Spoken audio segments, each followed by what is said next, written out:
লন্ডনে ডক্টর ইউনূস তারেক রহমান সৌহার্দ্যপূর্ণ বৈঠক, রোজার আগে নির্বাচনের বিষয়ে আন্তরিক আলোচনা। ঢাকা এখনো অনেকটা ফাঁকা, ঈদের পর প্রথম শুক্রবারের বাজারে ক্রেতা কম, মাছ ছাড়া বিভিন্ন পণ্যের দরপতন।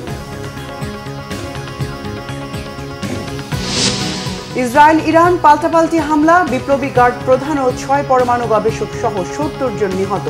চুক্তি না করলে তেহরানে আরও নির্মম হামলার হুমকি ট্রাম্পের।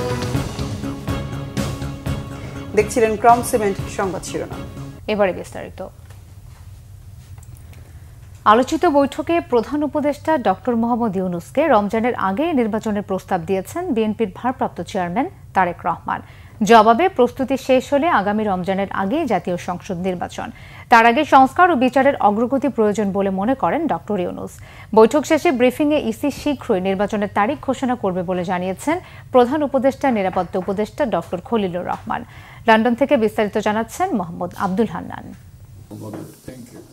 12 জুন লন্ডনের পার্ক লেনের ডরচেস্টার হোটেলে হয় বিএনপির ভারপ্রাপ্ত চেয়ারম্যান তারেক রহমান এবং অন্তর্বর্তী সরকারের প্রধান উপদেষ্টা ডক্টর মোহাম্মদ ইউনূসের বৈঠকটি। স্থানীয় সময় সকাল 9টায় শুরু হয়ে বৈঠক শেষ হয় 10:30টায়।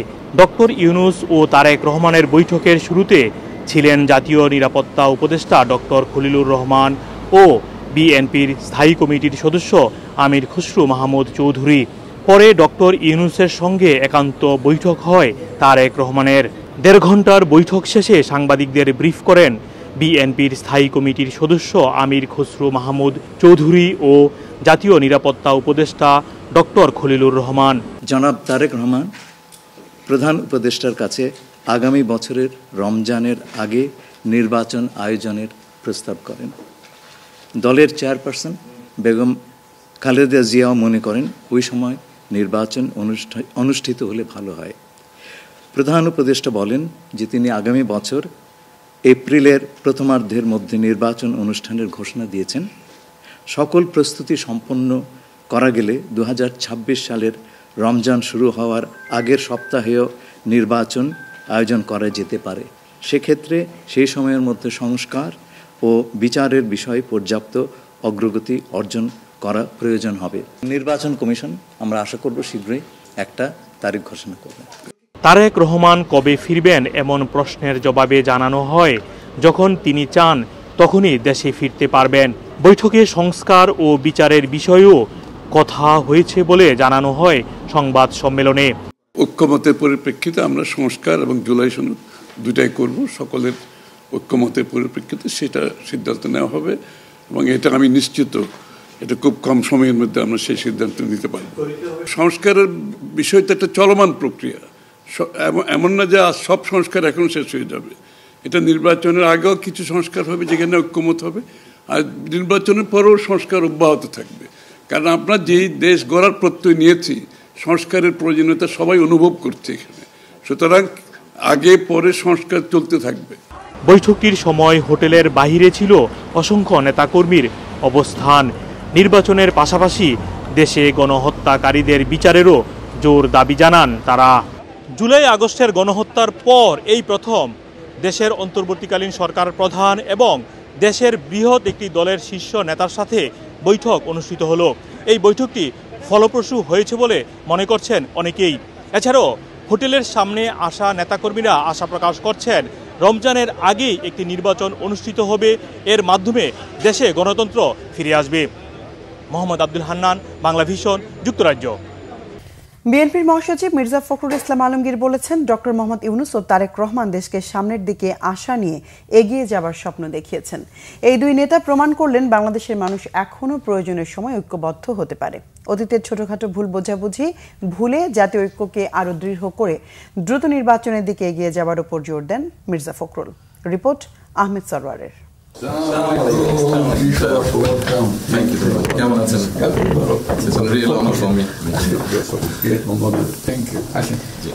লন্ডনে বহুল আকাঙ্ক্ষিত বৈঠক শেষে গুলশান কার্যালয়ে সাংবাদিকদের কাছে প্রতিক্রিয়া জানান বিএনপি মহাসচিব মির্জা ফখরুল ইসলাম আলমগীর। বলেন, যৌথ ঘোষণায় বলা হয়েছে সৌহার্দ্যপূর্ণ পরিবেশ এবং সুন্দরভাবে বৈঠক হয়েছে। নির্বাচন ইস্যুতে তারেক রহমানের প্রস্তাবে প্রধান উপদেষ্টা সম্মত হয়েছেন। আল্লাহর কাছে অশেষ কৃতজ্ঞতা জানাচ্ছি যে সত্যিকার অর্থেই এই বৈঠকটি একটি টার্নিং পয়েন্টে পরিণত হয়েছে। গোটা জাতি আনন্দের সঙ্গে লক্ষ্য করলো যে আপনার এইটাতে প্রধান উপদেষ্টা সম্মত হয়েছেন এবং তারা ফেব্রুয়ারির মাঝামাঝি সময়ে নির্বাচনের সময়সীমা নির্ধারণ করেছেন। তারেক রহমান সাহেব রাষ্ট্রনায়কোচিত যে গুণগুলো তার মধ্যে রয়েছে সেই গুণ তিনি প্রমাণ করেছেন। প্রথম একটি বৈঠক যেটা সত্যিকার অর্থে গোটা জাতি অত্যন্ত উদ্বিগ্ন ছিল, সেই বৈঠকটিতে তিনি আল্লাহর হুকুমে সফল হয়েছেন।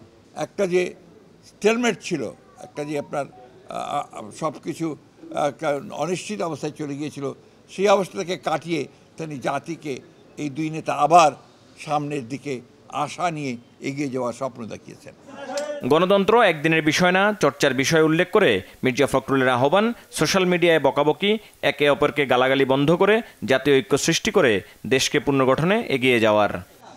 আজকে এই দুই নেতা প্রমাণ করলেন যে বাংলাদেশের মানুষ এখনও প্রয়োজনের সময় ঐক্যবদ্ধ হতে পারে, নেতারা নেতৃত্ব দিতে পারেন এবং সেই হিসাবেই বাংলাদেশের মানুষ সামনের দিকে এগিয়ে যাবে। অতীতে যে সমস্ত ছোটোখাটো আপনার একটু কথাবার্তা হয়েছে সেগুলোকে ভুলে গিয়ে সামনের দিকে জাতীয় ঐক্যকে আরও দৃঢ় করে এবং যেটা বলা হয়েছে আপনার সমস্যাগুলোকে সমাধান করে নিয়ে আমরা যেন অতি দ্রুত একটা নির্বাচন, যেটা বলা হয়েছে ফেব্রুয়ারির মাঝামাঝি সময়, সেই নির্বাচনে সুষ্ঠুভাবে সুন্দরভাবে যেতে পারি এবং জাতির যে আকাঙ্ক্ষা সেটা পূরণ করতে পারি।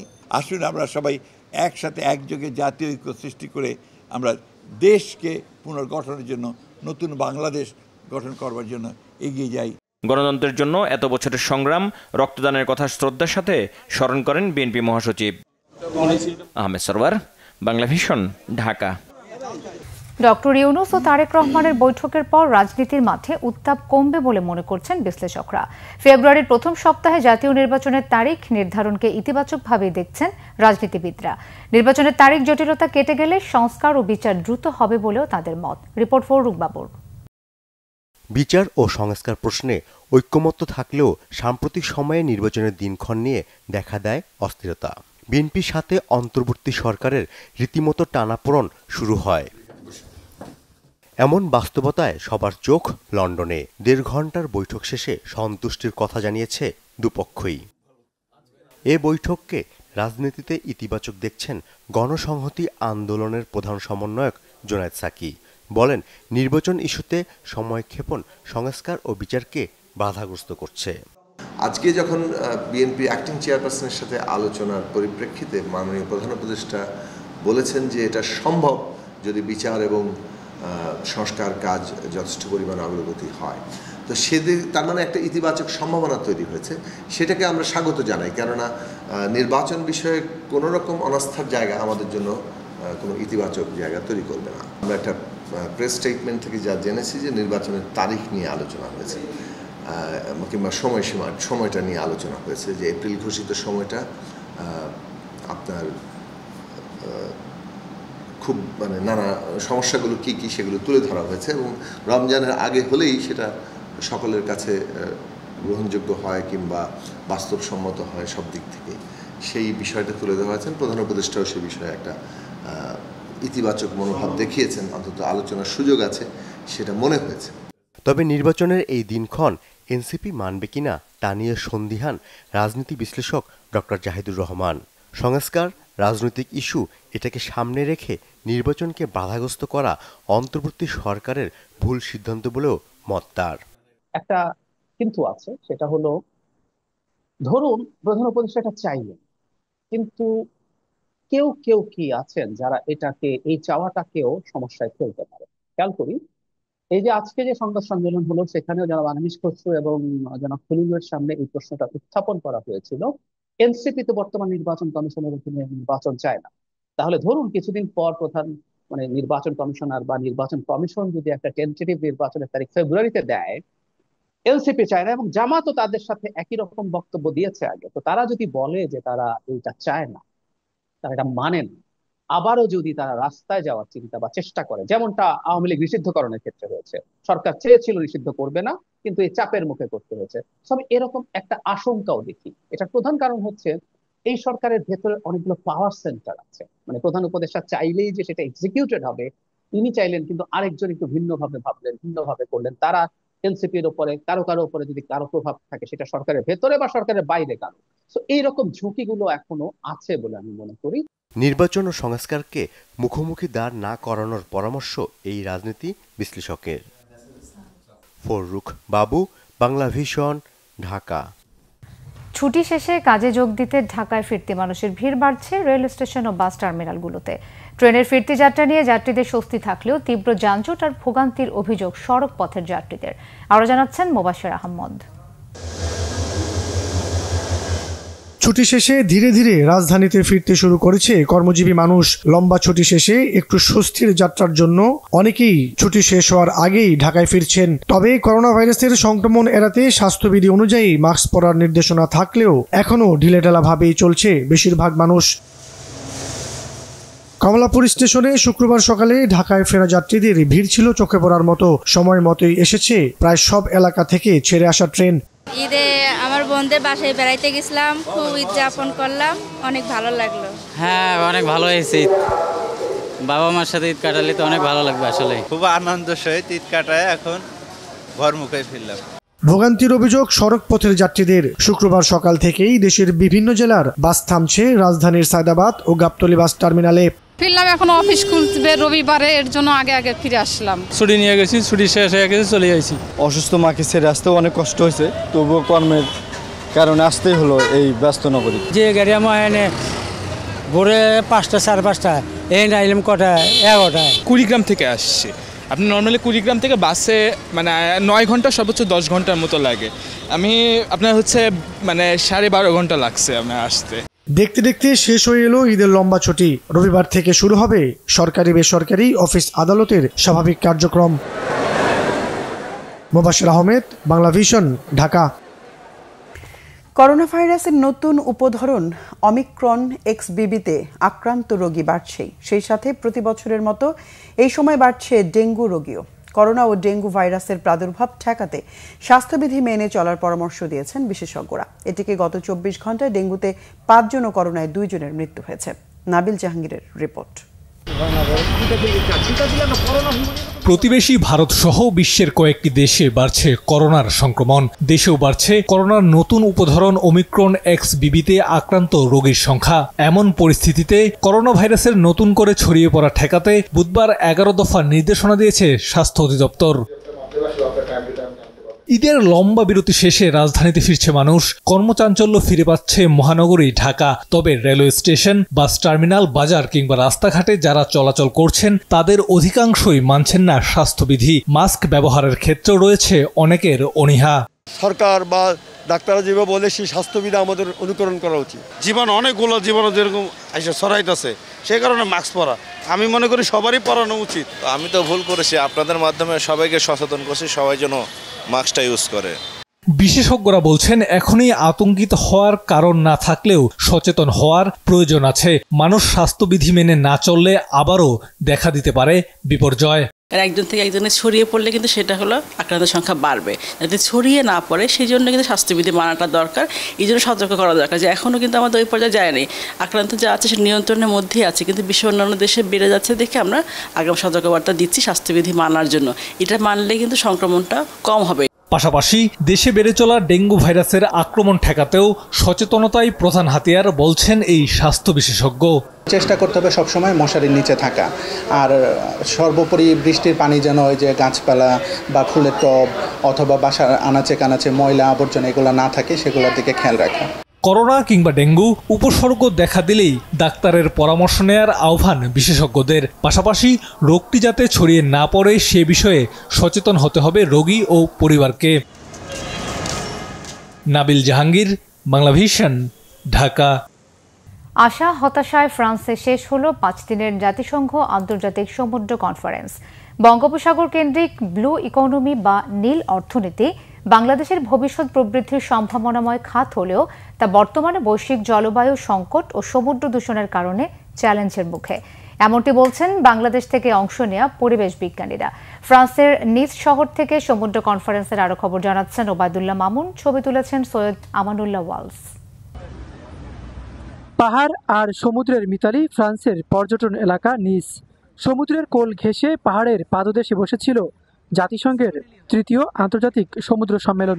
এবারের সম্মেলনে অংশ নিয়েছে ২০০টি দেশের মন্ত্রী, সরকারি প্রতিনিধি, পরিবেশ কর্মী ও পরিবেশ জলবায়ু পরিবর্তনে কাজ করা সংগঠনগুলো।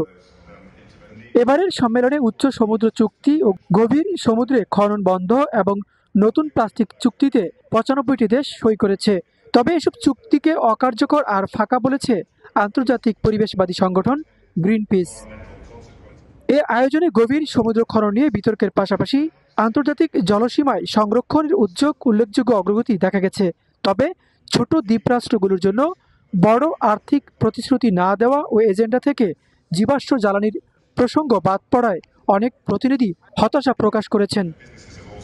বাংলাদেশের ২ সদস্যের প্রতিনিধি দল এই সম্মেলনের বিভিন্ন সেশনে দেশের উপকূলীয় দুর্যোগ, সমুদ্র দূষণ এবং ব্লু ইকোনমির সম্ভাবনা নিয়ে আন্তর্জাতিক সম্প্রদায়ের নজর কাড়ার চেষ্টা করে।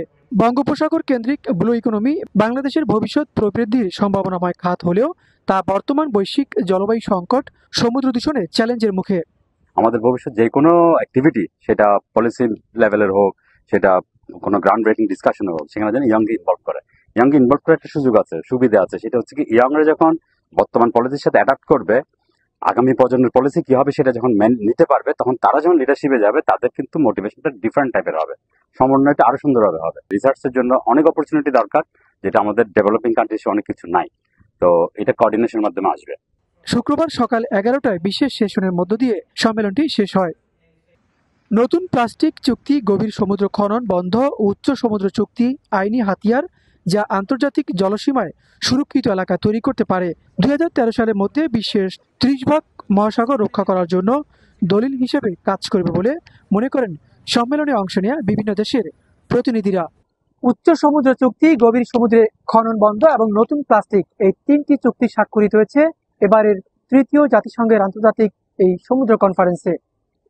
বাংলাদেশ থেকে অংশ নেওয়া পরিবেশ বিজ্ঞানীরা বলছেন, বাংলাদেশ সরকার এই সম্মেলন থেকে যে বিষয়গুলো এবং এজেন্ডাগুলো আলোচনা হয়েছে, এগুলো বাংলাদেশের সমুদ্র সম্পদ রক্ষায় কাজে লাগাবে, এমনটি প্রত্যাশা করছেন তারা। ফ্রান্সের নিচ থেকে ওবায়দুল্লাহ মামুন, বাংলা ভিশন। ঈদের পর প্রথম শুক্রবার রাজধানীর বাজারে ক্রেতার সমাগম বেশ কম। মাছ ছাড়া নতুন করে কোনো পণ্যের দাম না বাড়লেও কমেছে বেশ কিছু পণ্যের দর। বেশিরভাগ মাছের দাম বেড়েছে কেজিতে ১০০ টাকা পর্যন্ত। অপরদিকে ১০ থেকে ১৫ টাকা কেজিতে কমেছে বেশিরভাগ সবজির দাম। কেজিতে ২০ টাকা কমেছে মুরগির দামও। বিস্তারিত জানাচ্ছেন মামুন আব্দুল্লাহ। ঈদুল আজহার লম্বা ছুটিতে এখনো অনেকটাই ফাঁকা রাজধানী ঢাকা। ঈদের ছুটির রেশ কাটেনি বাজারেও। ক্রেতা সমাগম ছিল না চোখে পড়ার মতো। তবে মাছের চাহিদা কিছুটা বাড়ায় বেড়েছে দামও। বিক্রেতারাও স্বীকার করলেন, বেশিরভাগ মাছের দাম বেড়েছে কেজিতে ১০০ টাকা পর্যন্ত। নাগালের বাইরে ইলিশের দাম অনেক বেশি, কেমনে কিনবো? ঘুরতেইছি, খালি ঘুরতেইছি। ইলিশ মাছটা ২২০০ টাকা কেজি, ২০০০ টাকা কেজি, ৩৫০০ টাকা কেজি। ইলিশ মাছ কিনবো কিভাবে? মাছের দাম ঈদের আগের থেকে ঈদের পরে প্রতি মাস সব মাছ ১০০ টাকা করে বাড়ছে। মাছ মনে করেন জালেরা তো ঈদের দিন ধরে না গিয়া, আর মাছও কম, এই জন্য ১০০ টাকা সব মাছ কেজিতে বেশি। সবজির দাম আছে নাগালের মধ্যেই, দু একটি ছাড়া কমেছে বেশিরভাগ সবজির দামই। কেজিতে ২০ টাকা কমে কাঁচামরিচ পাওয়া যাচ্ছে ৬০ টাকায়। পেঁপে, শসা, কাঁকরোল সহ বেশিরভাগ সবজির দামই কমেছে ১০ থেকে ১৫ টাকা। স্বস্তির কথা জানান ক্রেতারাও। ঈদের পরে এসে কাঁচা বাজারের দামটা স্থিতিশীল, আগের মতোই আছে, পরিবর্তন খুব একটা চোখে পড়ে না। তো এর মধ্যে কিছু চোখে পড়ে, সেটা হলো বিশেষ করে পেঁপের আগের ছিল ২০ টাকা, এখন হলো ৩০ টাকা। আবার পটলটা ছিল ৩০ টাকা, এখন হলো ৪০ টাকা। বড় লোকরা তো কিনা খেতে পারবো, গরিব যারা আছে তাদের কিনা খেতে পারে না। গরিবদের জন্য খুব সুন্দর, খুব ভালো হয়েছে। অপরিবর্তিত রয়েছে চালের বাজার। মিনিকেট মানভেদে ৭২ থেকে ৭৬ টাকা কেজি, ২৮, ৫৮ এবং নাজির শাইল পাওয়া যাচ্ছে ৭৬ থেকে ৮৪ টাকার মধ্যে। নতুন করে বাড়েনি চিনি, তেল, ডালের মতো পণ্যের দাম। ঈদের আগে আর ঈদের পরে একই রকম আছে, সবকিছু খোলার পরে আবার দেখা যাবে কি দামের। অনেকটাই নাগালের মধ্যে মুরগির দাম। কেজিতে ২০ টাকা কমে ব্রয়লার ১৫০ টাকা এবং সোনালী মুরগি বিক্রি হচ্ছে ২৫০ টাকায়। মামুন আব্দুল্লাহ, বাংলা ভিশন, ঢাকা। সিলেটের দুটি গ্যাস ক্ষেত্র থেকে মোট 16 মিলিয়ন ঘনফুট গ্যাস জাতীয় গ্রিডে যুক্ত হয়েছে বলে জানিয়েছেন বিদ্যুৎ ও জ্বালানি উপদেষ্টা অধ্যাপক ফাউজুল কবির খান। শুক্রবার সিলেটের কৈলাসটিলা গ্যাস কূপ পরিদর্শন শেষে একথা বলেন তিনি।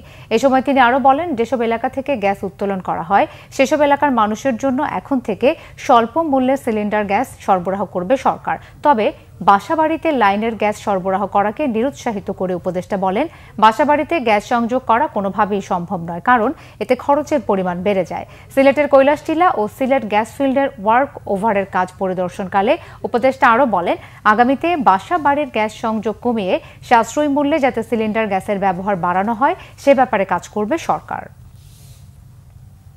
যে কার্যক্রম এখানে আমাদের কিছু এক্সপ্লোরেশন হচ্ছে, ওয়ার্ক ওভার হচ্ছে, মানে ওই যে কূপের আশেপাশে থেকে নতুন গ্যাস পাওয়া যায় কিনা। তো অলরেডি সাকসেসফুল হয়েছে। কত পাওয়া গেছে অলরেডি? 8 মিলিয়ন।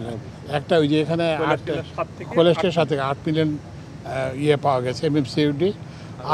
আরেকটা আমরা করব, শুরু হচ্ছে, কাজ হচ্ছে। তো ওইখানেও আমরা আশা করতেছি 6-7 এরকম আমরা পাবো। গোপালগঞ্জের কোটালীপাড়ায় সুদের টাকা লেনদেনের বিরোধকে ঘিরে মাছবাড়ি ও বঙ্কুড়া গ্রামবাসীর মধ্যে 2 ঘণ্টাব্যাপী সংঘর্ষে অন্তত 20 জন আহত হয়েছেন। ঘটনাস্থল থেকে কয়েকজনকে আটক করেছে পুলিশ। পুলিশের স্থানীয়রা জানায়, কোটালীপাড়া উপজেলার বঙ্কুড়া গ্রামের রিয়াজুলের কাছ থেকে মাছবাড়ি গ্রামের ফারুক দারিয়া সুদে টাকা নেয়। সময় মতো সুদ আসলে সেই টাকা পরিশোধ করতে গড়িমসি করে আসছিল ফারুক। এ নিয়ে দুজনের মধ্যে সকালেই বাকবেতনটা হয়। কিছু সময় পর মসজিদের মাইক থেকে সংঘর্ষে অংশ নেওয়ার আহ্বান জানানো হয়। এতে 2 গ্রামের লোকজন দেশীয় অস্ত্রশস্ত্র নিয়ে সংঘর্ষে জড়িয়ে পড়ে। দফায় দফায় উভয় পক্ষের মধ্যে ধাওয়া পাল্টা ধাওয়া ও সংঘর্ষ চলে। পুলিশ বেশ কয়েক রাউন্ড ফাঁকা গুলি ছোড়ার পরও পরিস্থিতি নিয়ন্ত্রণে না আসায় পরে সেনাবাহিনী ঘটনাস্থলে যায়। 2 ঘণ্টার চেষ্টায় তারা পরিস্থিতি নিয়ন্ত্রণে আনে। আহতদের কোটালীপাড়ার বিভিন্ন হাসপাতালে চিকিৎসা দেওয়া হচ্ছে। আন্তর্জাতিক। ইরানের মাটিতে একের পর এক হামলা চালাচ্ছে ইসরায়েলি বাহিনী। 24 ঘণ্টায় কয়েক দফা হামলার তথ্য নিশ্চিত করেন IDF মুখপাত্র ব্রিগেডিয়ার জেনারেল এফি ড্রিফিন। শুক্রবার এক সংবাদ সম্মেলনে ইসরায়েলি মুখপাত্র বলেন, হামলা কেবলমাত্র শুরু হয়েছে। সামরিক বাহিনী ইরানের পরিকল্পনা অনুসরণ করছে এবং সে অনুযায়ী তেহরানে হামলা অব্যাহত থাকবে। ইরানের বিভিন্ন স্থানে ইসরায়েলি হামলায় এ পর্যন্ত শীর্ষ কর্মকর্তা সহ অন্তত 70 জন নিহত হয়েছেন, আহত হয়েছেন 3 শতাধিক। ইরানে এখন পর্যন্ত এটিকে ইসরায়েলের সবচেয়ে বড় আক্রমণ হিসেবে দেখা হচ্ছে। প্রথম পর্যায়ে ইসরায়েলে প্রায় 200 যুদ্ধবিমান অভিযানে যোগ দেয় এবং ইরানের 100টিরও বেশি স্থানে হামলা চালায়। পাল্টা ইসরায়েলের মাটিতে শতাধিক ড্রোন হামলা চালায় তেহরান। ইরানের পক্ষ থেকেও চলছে আরও হামলার প্রস্তুতি। এদিকে যুক্তরাষ্ট্র বলছে, ইসরায়েলের হামলায় ওয়াশিংটনের কোনো ধরনের সম্পৃক্ততা নেই। এর মধ্যে ইরানকে পারমাণবিক চুক্তিতে সম্মত হওয়ার আহ্বান জানিয়েছেন মার্কিন প্রেসিডেন্ট ডোনাল্ড ট্রাম্প। অন্যথায় আরও নৃশংস হামলা হবে বলে হুঁশিয়ারি দেন ট্রাম্প। ভারতের গুজরাটের আহমেদাবাদে লন্ডনগামী উড়োজাহাজ বিধ্বস্তের ঘটনাস্থল পরিদর্শন করেছেন ভারতের প্রধানমন্ত্রী নরেন্দ্র মোদী। শুক্রবার সকালে দুর্ঘটনাস্থল পরিদর্শন শেষে সিভিল হাসপাতালে ভর্তি আহতদের সঙ্গে দেখা করেন তিনি। দুর্ঘটনার কবলে পড়া ওই এয়ার ইন্ডিয়ার যাত্রীদের মধ্যে একমাত্র জীবিত ব্যক্তি বিশ্বাস কুমার রমেশের সঙ্গে কথা বলেন প্রধানমন্ত্রী মোদী। পাশাপাশি লোকালয়ে বিমান বিধ্বস্ত হওয়ার কারণে যারা জখম হয়েছেন তাদের সঙ্গেও দেখা করেন। ভারতের বেসামরিক বিমান পরিবহন মন্ত্রী রামমোহন নাইডু জানিয়েছেন, বিমান দুর্ঘটনা তদন্ত ব্যুরো বিমান বিধ্বস্তের ঘটনায় তদন্ত শুরু করেছে। এছাড়া সরকার একটি উচ্চ পর্যায়ের কমিটি গঠন করেছে। বিমান পরিবহন খাতে সুরক্ষা আরও কঠোর করা হবে এই কমিটির প্রধান কাজ। ভারতের নিজস্ব তদন্ত ছাড়াও যুক্তরাষ্ট্র ও যুক্তরাজ্যের বিশেষজ্ঞ দল তদন্তের সহায়তায় গুজরাটে রওনা হয়েছে। এদিকে বিমান দুর্ঘটনায় নিহতদের পরিবারকে 1 কোটি রুপি করে ক্ষতিপূরণ দেবেন টাটা গোষ্ঠীর চেয়ারম্যান এন চন্দ্রশেখর। এছাড়া দুর্ঘটনায় যারা আহত হয়েছেন তাদের চিকিৎসার খরচ বহন করবে এয়ার ইন্ডিয়ার মালিকানা সংস্থা টাটা গোষ্ঠী। বিমান দুর্ঘটনায় এখনো পর্যন্ত 241 আরোহী সহ 265 জনের মৃত্যুর তথ্য জানিয়েছে ভারত। ক্রিকেট। দীর্ঘমেয়াদে দায়িত্ব পেলে দল নিয়ে পরিকল্পনা করা যায়, মন্তব্য জাতীয় দলের নতুন ওয়ানডে অধিনায়ক মেহেদী হাসান মিরাজের। 1 বছরের দায়িত্বে ওয়ানডে দলকে গুছিয়ে আনতে চান এই অলরাউন্ডার। মিরাজ জানান, শান্তকে বাদ দিয়ে তাকে অধিনায়ক করার তার সাথে কোনো সমস্যা হবে না। শ্রীলঙ্কা সফরের লক্ষ্য সিরিজ জয়। মনির হোসেন খানের রিপোর্ট। 3 ফরম্যাটে আলাদা অধিনায়কের পরিকল্পনা বোর্ডের অনেক দিনের। সেই সিদ্ধান্তর বাস্তবায়ন হলো মিরাজকে ওয়ানডে ক্যাপ্টেন করে। তবে যেভাবে তাকে অধিনায়ক করা হয়েছে, প্রশ্ন উঠেছে তা নিয়ে আপস। আগের দিন প্রেস কনফারেন্সের সময়ও নাজমুল হোসেন শান্ত জানতেন তিনি টেস্ট ও ওয়ানডে দলের অধিনায়ক। এর কয়েক ঘন্টা পরই জানলেন ওয়ানডের দায়িত্ব দেওয়া হয়েছে তার বাল্যবন্ধু মেহেদী হাসান মিরাজকে। মিরাজ যদিও বলছেন এই নিয়ে শান্তর সঙ্গে তার কোনো সমস্যা তৈরি হবে না। যেটা বললেন যে ড্রেসিং রুমে, আমার কাছে মনে হয় না এরকম কোনো প্রভাব পড়বে না, কারণ দিন শেষে আমরা দেশের হয়ে ক্রিকেট খেলি এবং হয়তো মনে করেন যে শান্ত আর আমার ভিতরে এই জিনিসগুলো কখনই কাজ করবে না। ও যখন ক্যাপ্টেন্সি করেছে আমি ওকে অনেক হেল্প করেছি এবং আশা করি যে ও আমাকে অনেক হেল্প করবে এবং ওর সাথে আমার এই কথাই হয়েছে। 1 বছরের জন্য ওয়ানডে দলের দায়িত্ব পেয়েছেন মেহেদী মিরাজ। তার মতে দীর্ঘমেয়াদে বিশেষ করে 2027 ওডিআই বিশ্বকাপ পর্যন্ত দায়িত্ব পেলে ভালো হতো। বেশি লং টাইম থাকলে তো ভীষণটা ভালো থাকে, যেহেতু ওডিআই সামনে ওয়ার্ল্ড কাপ, আর এটা সম্পূর্ণ একটা বোর্ডে তারা কিভাবে চিন্তা করছে, যেহেতু হয়তো টিমটা একটু মনে করেন এখন আমরা একটু স্ট্রাগল করছি ওডিআইতে, হয়তো চিন্তা করছে যে না একটা বছর আমরা একটা জায়গায় দাঁড় করাই ওডিআই টিমটাকে। সো তারপরে হয়তো আমাদের নেক্সট স্টেপ বা প্ল্যানিংটা তারা এই জিনিসটা জানাতে পারবে যে জিনিসটা কিভাবে করবে, কন্টিনিউ করবে নাকি হয়তো করবে। সো এখন ডিপেন্ড করে আমাদের, যেহেতু একটা বছরে আমাদের ওডিআই অনেকগুলো খেলা আছে, সো আমাদের এখন সময় এসেছে ওডিআই টিমটা একটা জায়গায় দাঁড় করানো। কারণ আপনি দেখেন যে 2 জন সিনিয়র ক্রিকেটারও কিন্তু আমাদের ওডিআইতে মনে করেন তারা রিটায়ারমেন্ট করেছে। সো আমার কাছে মনে হয় যে যারা অপরচুনিটি পাবে তাদেরও এই জিনিসগুলো, কারা অপরচুনিটি পাবে, কিভাবে সেট করতে হবে, 1 বছরের ভিতরে আমার কাছে মনে হয় যে সব কিছু সেট করা যাবে। হঠাৎ করেই বাংলাদেশ ক্রিকেটে ছন্দপতন ঘটেছে, ওয়ানডে র্যাঙ্কিংয়ে নেমে গেছে 10-এ। সেখান থেকে ঘুরে দাঁড়ানো বড় চ্যালেঞ্জ মিরাজের। ক্যাপ্টেন একটা দায়িত্ব পালন করে, দিন শেষে তা পারফর্ম করাটা খুব ইম্পর্টেন্ট এবং টিম রেজাল্ট করানোটা। আমি যতই ভালো পারফর্ম করি, আমি যদি দিন শেষে বাংলাদেশ টিমটাকে রেজাল্ট না করাতে পারি, তাহলে কিন্তু দিন শেষে কোনো রেজাল্টই আসবে না। সো আমরা কিন্তু সবাই কিন্তু রেজাল্টটাকে প্রায়োরিটি দিই। প্রথম মিশন শ্রীলঙ্কায়, সেখানে ভালো করলে আত্মবিশ্বাস বাড়বে। তাই প্রথম ম্যাচ আর সিরিজটা জয়ের লক্ষ্য নতুন অধিনায়কের। অবশ্যই লক্ষ্য থাকবে সিরিজ জেতা ফার্স্টে, এবং যেহেতু আমরা ওডিআইতে অনেক দিন পর খেলছি এবং ফার্স্ট ম্যাচটা আমাদের জন্য অনেক ইম্পর্টেন্ট। মিরাজ জানান ব্যক্তিগত ভাবনার চাইতে তার কাছে আগে দল, তারপরও ব্যাটিং অর্ডারে ওপরের খেলার দাবিটাও জানিয়ে রাখলেন তিনি। মনির হোসেন খান, বাংলা ভিশন, ঢাকা। আমরা সংবাদ শেষ করব। ক্রাউন 7 শিরোনামগুলো আরো একবার জানিয়ে। লন্ডনে ডক্টর ইউনূস তারেক রহমান সৌহার্দ্যপূর্ণ বৈঠক, রোজার আগে নির্বাচনের বিষয়ে আন্তরিক আলোচনা। ঢাকা এখন অনেকটা ফাঁকা, ঈদের পর প্রথম শুক্রবারে বাজারে ক্রেতা কম, মাছ ছাড়া বিভিন্ন পণ্যের দরপতন। ইসরায়েল ইরান পাল্টাপাল্টি হামলা, বিপ্লবী গার্ড প্রধান ও 6 পরমাণু গবেষক সহ 70 জন নিহত, চুক্তি না করলে তেহরানে আরও নির্মম হামলার হুমকি ট্রাম্পের। এই ছিল এখনকার মতো, পরের সংবাদটা 1টায় দেখার আমন্ত্রণ রইল। ধন্যবাদ, শুভরাত্রি। শুভরাত্রি।